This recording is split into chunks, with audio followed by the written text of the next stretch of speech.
Hello, and thank you for joining us for this webinar. My name is Daniel Bianchini, and I'm pleased to be joined by Jake Stewart, PPC Executive at Common Ground.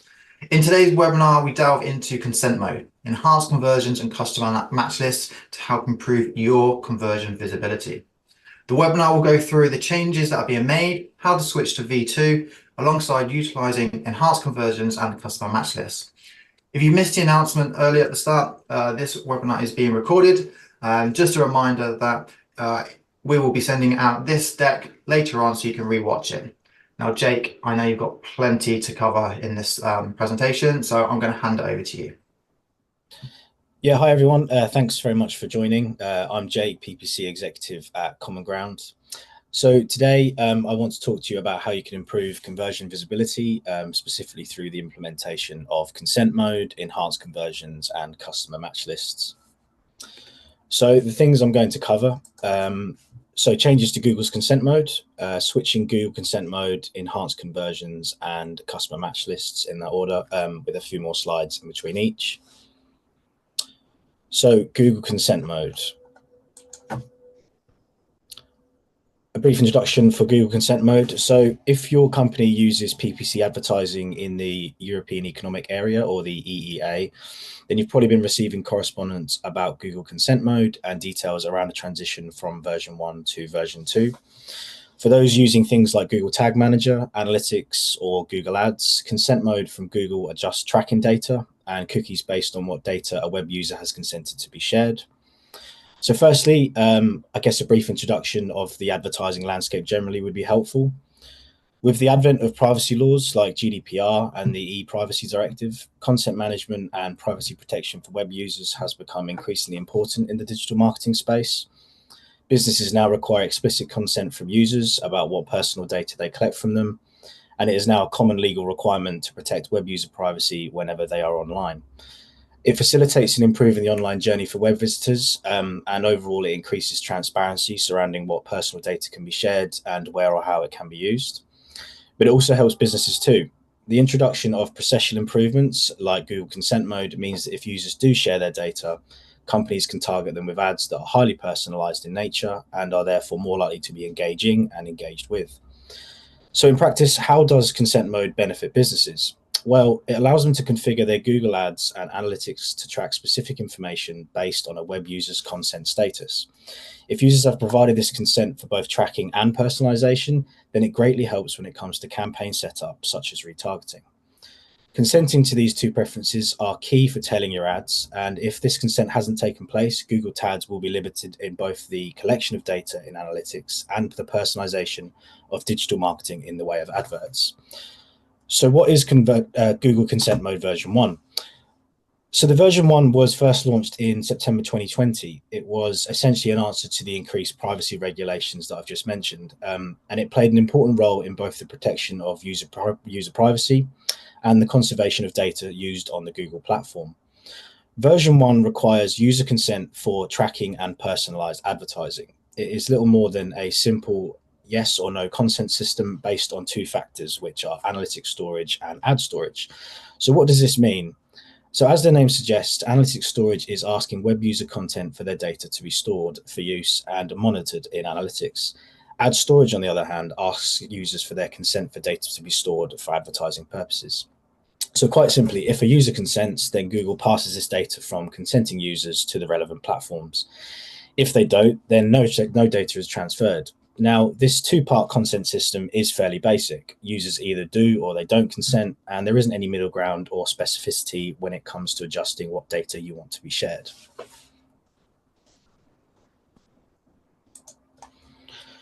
Which brings us to Google Consent Mode version 2. For this, I'm going to discuss the changes made with Google Consent Mode version 2 implementation. There is also a run-through of the differences between basic consent mode versus advanced consent mode. And finally, what are the benefits with this new change? So what is Google Consent Mode version 2? So Consent Mode version 2 took effect in March 2024 after being introduced in late 2023. And if you're a business that runs Google PPC using Consent Mode version 1 and you haven't upgraded, you may have already seen this update email warning in March 2024. So the real change is a movement in data protection parameters accomplished by the addition of two new parameters to the user's cookie policy consent. And these are add user data and add user personalization. Add user data sets consent for what data can be sent to Google for advertising purposes. Ad personalization actually sets consent for personalized advertising, things like retargeting and the certain use of audience segments. Analytics storage will remain the same, whereby the cookies confirm or deny whether user data can be monitored. And similarly, ad storage does the same thing, but specifically related to user data from advertising means. And these aren't changing. What this essentially means is that for Google Consent Mode version 1 users, a new auto mapping parameter has been added between ad storage and ad user data. Without the ability for users to consent directly to the add user data parameter, Google will instead just auto-populate information in the EEA and store it in a new location. So the differences between advanced consent mode of basic are important as well. We would always recommend the first use of basic consent mode before moving to advanced. It's really for people who want to tailor their specific tags in terms of the information they're getting. Another important differentiation to make is, as it currently stands, you can implement either basic or advanced consent mode on your website, but Google Tags won't load until a user interacts with the consent policy banner. That means that if they don't interact or consent, none of their data will be sent or stored, and Google Tags will be completely blocked off. Instead, conversion modeling in ads for the subset of data will be based on a general model rather than specific information. If they do consent, it will trigger the consent mode APIs, which send default and updated consent states to Google. If you choose to implement advanced consent mode, Google Tags load as soon as the user enters your site. The consent mode API triggers immediately, and unless you have specified different results, these triggers then set the default consent parameters to denied. And if this same consent remains denied, Google will then send cookieless pings. This therefore relies on the user to interact with the banner to update the status accordingly. And if they do consent, Google Tags I've mentioned are permitted to send full data information to your accounts. So essentially, these advanced consent signals can capture specific and more granular consent preferences laid out by using Google Consent Mode version 2. But it's definitely worth looking at basic before you move on to advanced. It allows greater flexibility in tailoring the tags. And what it really means is that there's less need for your site to rely on things like cookie data, which, given the new landscape, as I've described, is really the Eden we want to get towards. This allows businesses to track more specific user interactions that aren't reliant on or contain personal identifiers. So what are the benefits? While it's not fully necessary to upgrade to Consent Mode version 2, you will experience limitations if you don't. The benefits, so what will you gain in changing? So firstly, without upgrading, you can't continue to use ad personalization in Google Tag, Google Ads, or Google Analytics. As mentioned, this is now a separate value parameter within Google. So by upgrading to version 2, your business can continue to use ad personalization functions. And this means things like tag-based remarketing features through Google Ads and Analytics. This is really the key change in the new update, which largely focuses on which data is collected for remarketing in the EEA. Equally, Google Consent Mode version 2 also embraces AI as part of its new conversion modeling. So this builds on observable data and historical trends based on the data of previous users who have consented to collection. The advantage of this is that it helps bridge the gap for those who do not consent, and it reduces the reliance on cookies. In other words, rather than using real persons' data, it will model expected outcomes based on learned behavior. And why is this important? Well, it's predicted that the future of data collection will not lie in the collection of cookies, but in informing machine learning as we move towards a more of an AI model. That's not to say that this latest version of Google Consent Mode is perfect. There is a likelihood of seeing another update in the future, with privacy laws advancing all the time. So largely, another significant advantage to switching consent modes is that it is now more important than ever to be proactive to these changes before later changes are required. In many ways, switching to Google Consent Mode version 2, it really makes the most sense. In summary, it allows for more granular data collection and the continuation to use personalization in retargeting and display ads. To not update would be to lose valuable information that can greatly benefit your overall marketing strategy.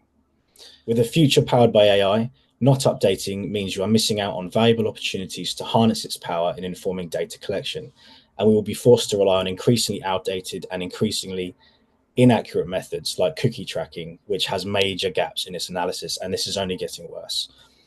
Finally, it is important to consider the optics and the need to be proactive as a business in the digital marketing space. By switching, you are making a statement as a business that you are not only respect and adhere to data privacy laws as is legally required, but you are committed to enhancing your users' data protection wherever possible, and you combat these changes in a really proactive way. It is a form of trust building and an improvement in contract with those visiting your website, allowing them to feel their data is in good hands. Switching Google Consent Mode. As mentioned before, there is a chance that a more granular update is waiting in the wings, but for now, this transition to Consent Mode 2 is the latest advisory from Google when it comes to increased conversion visibility and functionality on the platform.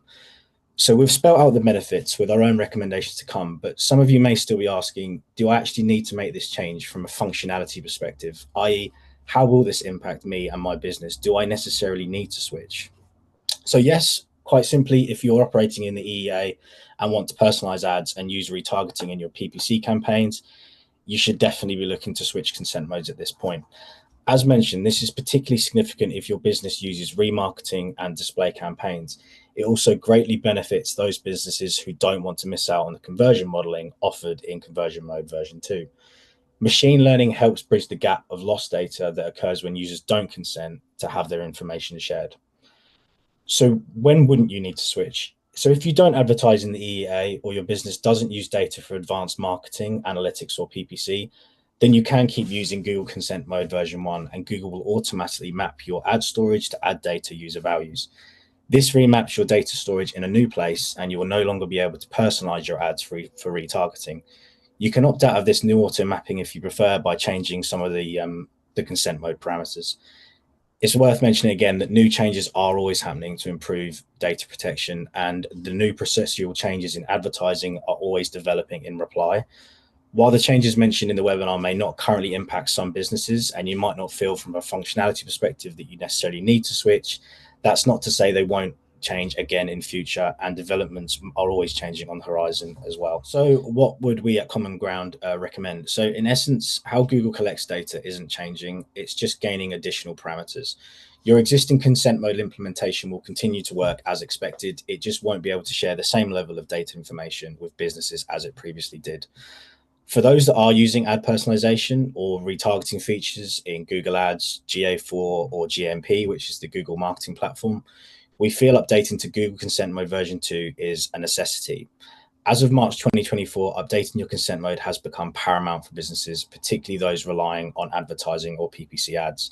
If you don't meet Google's standards for compliance, it simply won't send you any user information, affecting your ability to create effective ad campaigns, thus impacting your return on investment. The short of it is, if consent mode is not updated, you will lose valuable data information for advertising, and we all know data from an advertising perspective is power. You will cripple any future strategy by not taking advantage of the new modeling data, and we predict this will be a hugely instrumental thing in the future for campaign growth and campaign creation. That means there is no machine learning model that helps piece together gaps in data collection for better conversion path tracking and analysis as well. With less and less reliance on cookies in the digital landscape, you risk being left behind if you don't implement modeling accordingly. And in its place, users become more and more wary about sharing their data with every website they visit, which means two things are happening at the same time. Luckily, if you're already using a Google certified consent management platform or a CMP or a CMS, which is a consent management system, your provider will automatically update your consent mode to the latest version. Otherwise, you will need to do the implementation and consent mode switching yourself.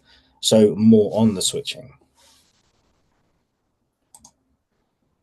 Firstly, how do you check your consent mode? What you're looking for is this box on the left-hand side, and it depends on whether you're using the old or the new design mode of where to find it.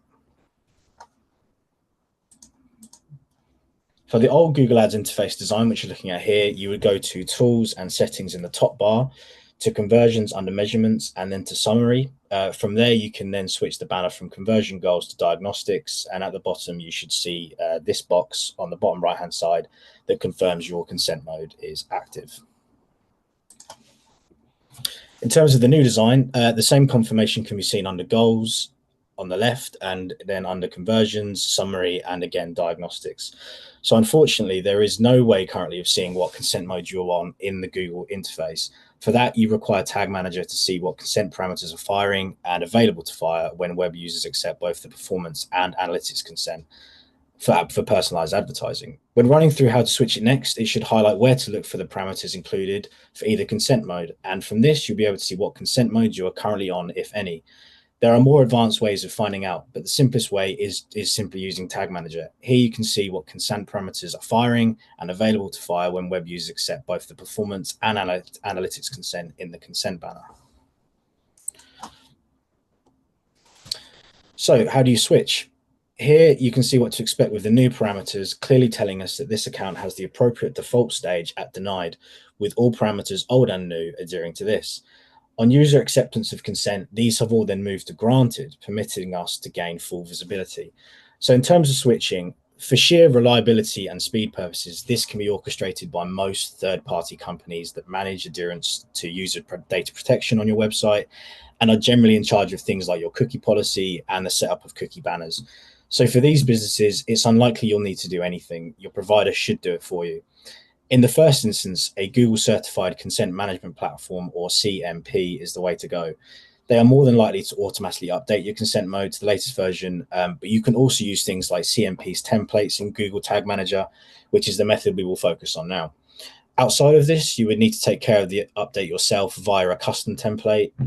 This is a fairly easy process for someone like a web developer to do, and you can implement this using Google Tag Manager or just simply Google Tags. So assuming you're already using Google Consent Mode version 1, you need to change the default behavior of your tags, or if you aren't, you will need to put these in place. What this essentially means is updating the consent status from denied to granted and linking with the cookie banner. Another reason why CMP utilization is so useful is that they will probably have already introduced their own cookie banners on your site, and these can be linked really easily for that reason. For Tag Manager and G-Tag setup outside of CMPs, your aim is to set new default and updated content states for the same steps used in the G-Tag setup. For a more comprehensive guide on consent mode tagging and how to switch, I will put a link at the end of the webinar. I will also create a link on how to use like advanced consent mode tags, but for now we're just focusing on basic. So it differs slightly depending on what templates you use. However, we are going to look at doing this using a cookie information template. You might have heard of other providers such as Cookiebot. There are other alternatives out there.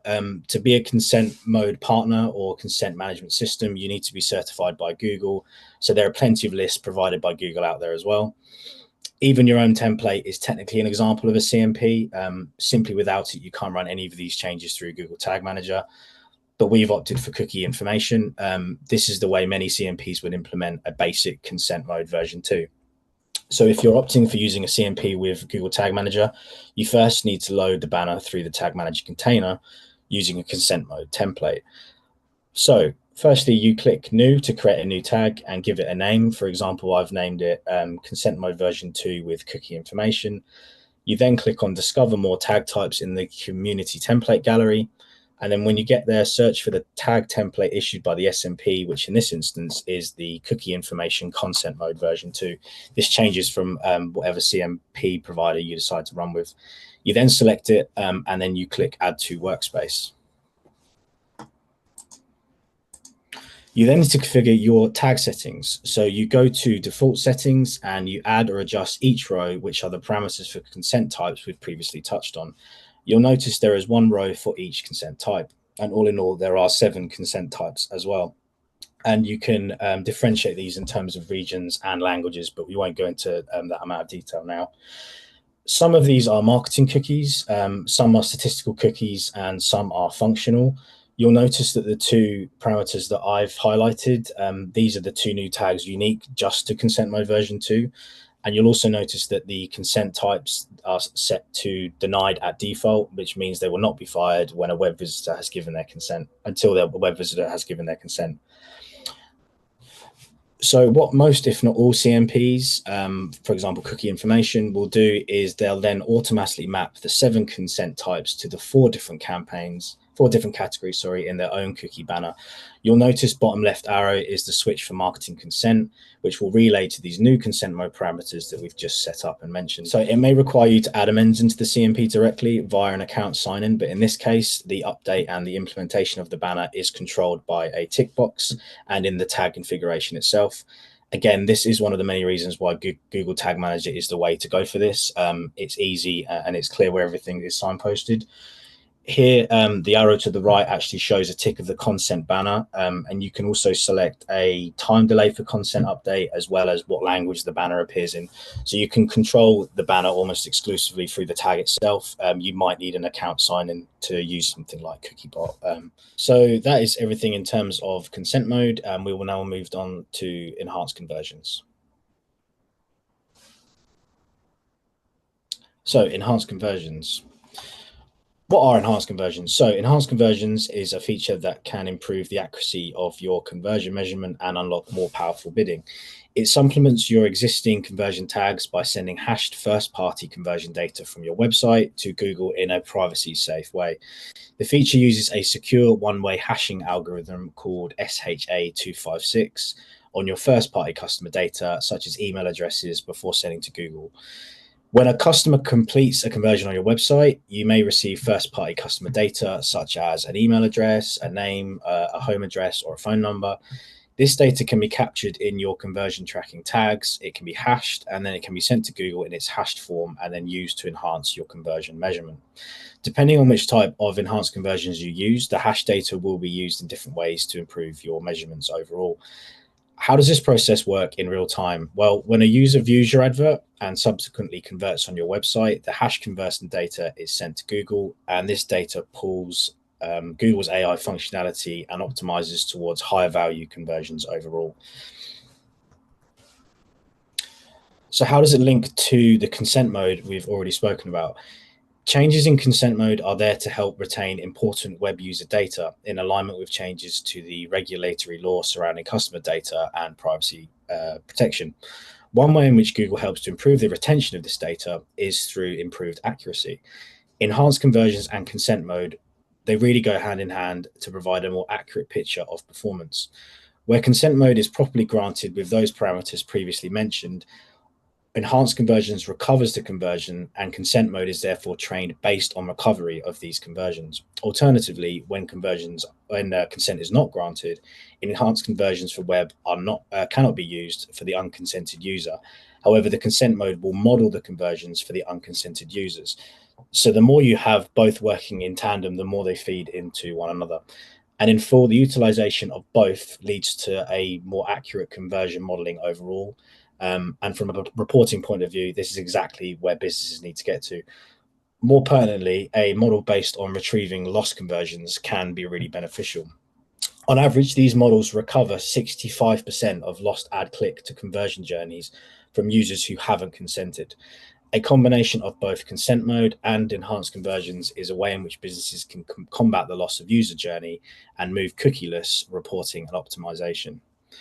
This is an evolution that could prove not just beneficial to performance, but if embraced, it could be very detrimental to results if ignored. And here is why.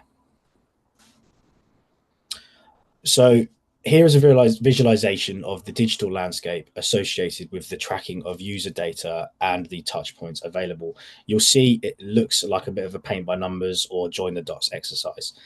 So A is an image illustrating customer touch points based on cookie data, with the optional accept or deny consenting, and this has been placed for several years.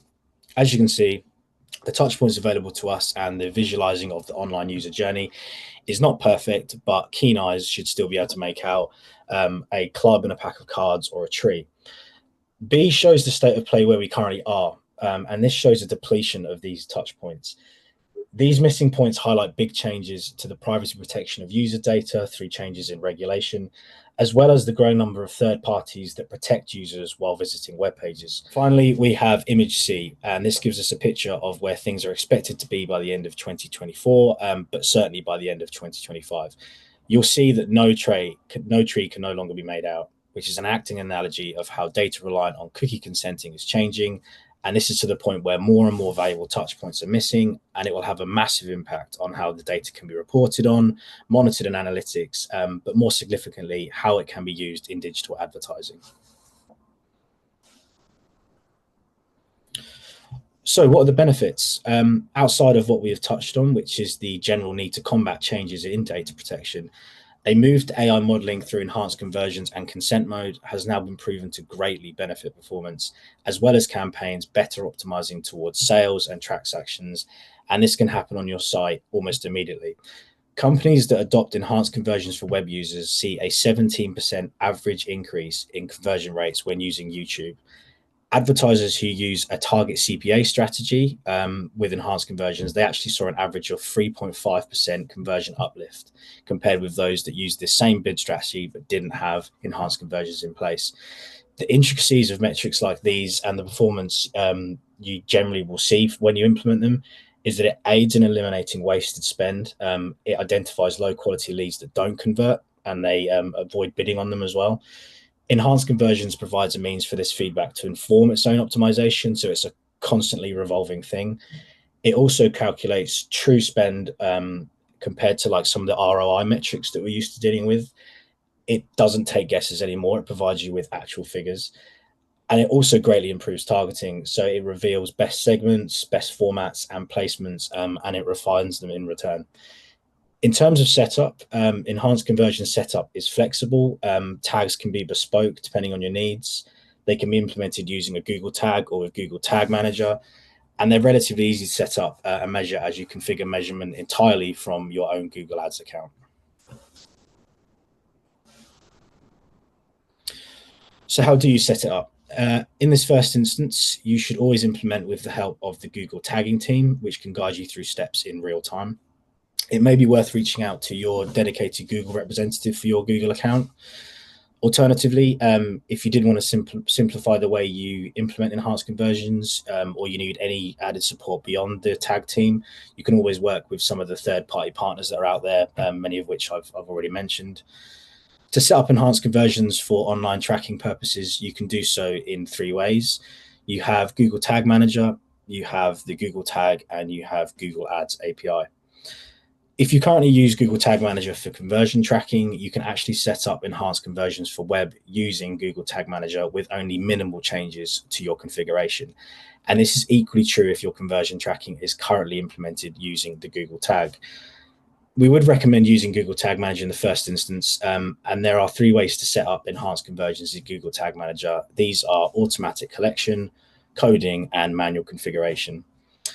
Automatic collection is a method that allows the tag to automatically detect user-provided data on the page, and it is by far the quickest and the easiest setup method. By nature, it's less reliable than adding something like a code or using tracking selectors or like JavaScript variables. But for those looking for a basic way to set up enhanced conversions via GTM, this is the way we would go. For the coding method, you can add a snippet of code on your landing page, which sends dedicated hash data for matching. One of the benefits of this method is that it improves the accuracy and it ensures that you send data in the appropriate format whenever the tag fires for each conversion. Finally, if you opt for manual configuration, then this requires the setup of CSS selectors. It's definitely more of a web development job, this one.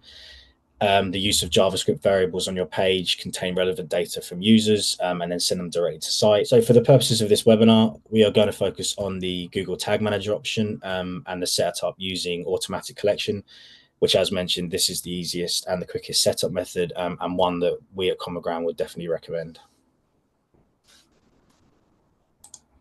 So for automatic collection, you can set up automatic enhanced conversions in 2 different ways: standard or using the user provided data event tag. The difference in these methods is that you would use standard automatic enhanced conversions when user data like emails, phone numbers, or addresses are available on the page where the conversion event happens. Using the user provided data event tag, if this information isn't available, let's say somebody has converted, but they previously put in their information on the last screen, this is when you would use that specific tag. But we're going to focus on standard with user provider data event tag, not too dissimilar in its process. And it's more than likely that standard is the way you'll go with most people tracking conversions at real time when data, like user data, is left. So before you do anything, you'll need to turn on enhanced conversions in your Google interface. So just as seen before, sign into your Google Ads account. In the upper right corner, you can click on Tools and Settings, and in the Measurement section, you select Conversions. For the new design, which is the screenshot here, you can click on Goals on the left. So after selecting which tag you would like to enable enhanced conversions for, in this case, we've chosen tags for purchase. You click on the enhanced conversion sections, and then you check the box next to turn on enhanced conversions. You click agree to the compliance statement, and then you select tag or Google Tag Manager, and you click next. Now, to complete automatic setup in Google Tag Manager, you have to wait 5 days after signing the terms of use in your Google Ads account. Once this period has passed, you can sign into your Google Tag Manager account and you can implement. You open the Tags tab and you select the Google Ads conversion tracking tag for which you want to implement enhanced conversions. So you make sure the conversion ID and the conversion label for the tag and for the Google Ads conversion tracking match. And then next, you check the box to include user provided data from your website, which is the top arrow there. And then you select the new variable from the drop-down list, which is the second arrow. Now, with that new variable, you can now select automatic collection.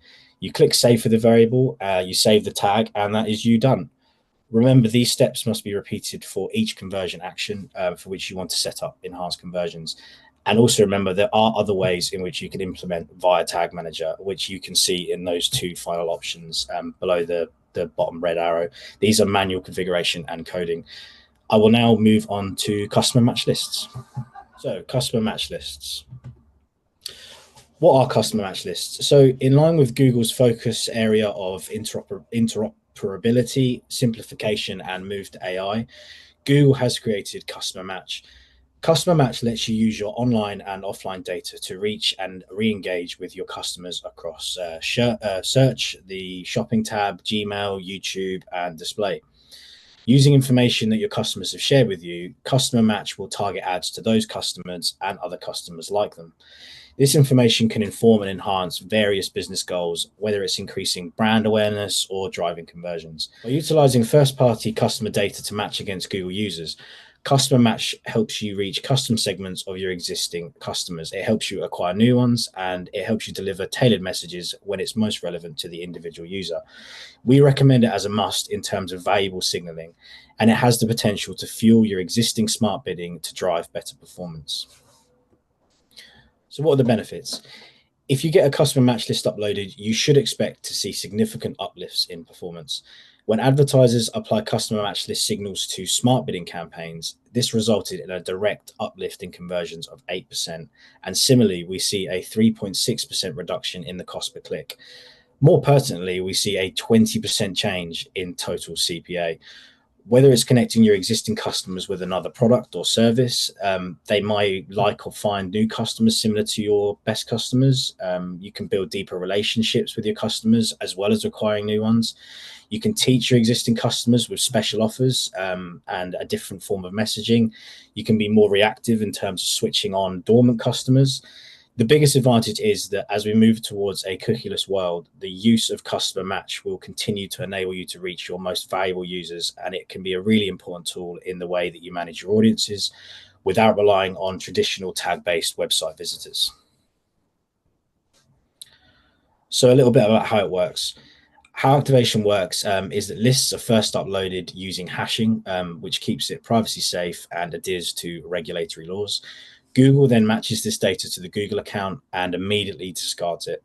This hash data is then used to optimize as a signal, and this informs smart bidding in the same way something like Performance Max does.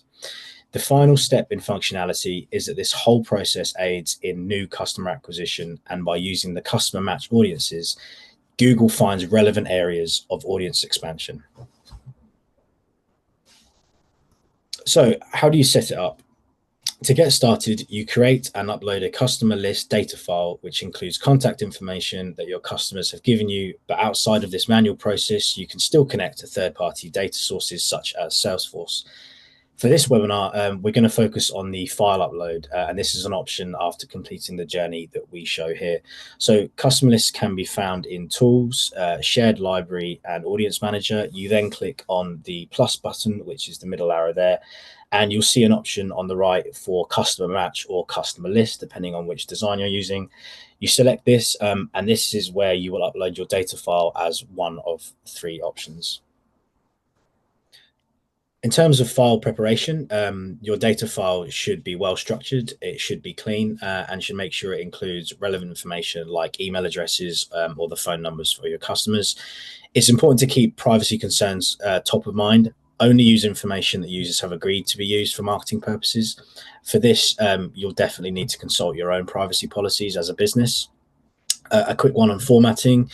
Emails must be lowercase, and they are hashed using the same algorithm as enhanced conversions, which is SHH256.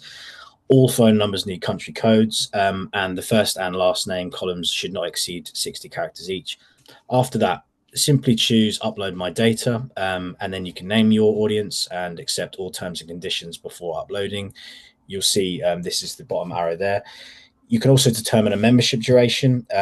You can look at the type of customer this applies to. For example, did they come in via a qualified lead? Are they a purchaser? Once your list is uploaded and processed, it's then ready for use. You apply this audience to any of your search campaigns or your YouTube ads, and you can immediately start driving more targeted advertising. As mentioned before, customer match list as a method has already proven its worth. Businesses who've used customer match lists have seen increased ad relevance and return on investment. So at Common Ground, we greatly recommend it, and hopefully implementing the steps using the following slides, it can be fairly easy to implement, and it will be of use to you in terms of increasing performance. So in summary, what have we discussed? So we've discussed the changes to consent mode for those that are using ad personalization or retargeting features in Google Ads, GA4 or GMP. We feel updating to Google Consent Mode 2 is a necessity. As mentioned before, it is used to retain really precious user data that you just will not want to lose. Combined with this is the implementation of enhanced conversions, which is a move away from cookie-based conversion optimization and a move towards audience modeling through AI and utilizing customer insights to feed into the Google machine. As mentioned to you before, this is about combating changes to a landscape where user touchpoints are depleting and regaining lost conversions so we can still determine the right and reliable people to put adverts in front of is absolutely vital. And finally, we've mentioned customer match and customer match lists. We've gone through a list upload where you can inform new customer acquisition, and overall implementing these things, customer match lists and enhanced conversions will result in conversion uplifts and big improvements overall in cost efficiency. So thanks very much for listening. And Dan, I will hand back to you. Thank you, Jake. That was amazing. It's so much information that you've just provided us, and yeah, I'm gonna have to go back through. I'm gonna have to sit down and really digest what you've just gone through. So thank you very much. We have run a little bit on time today because of the information and everything we have today. But if you have any questions, then do reach out to either myself or Jake. And you can email me, daniel@commonground.digital, and I will pass any questions along to Jake, and Jake will support in terms of response. Other than that, we look forward to seeing you on our forthcoming webinars, and have a great day. Take care.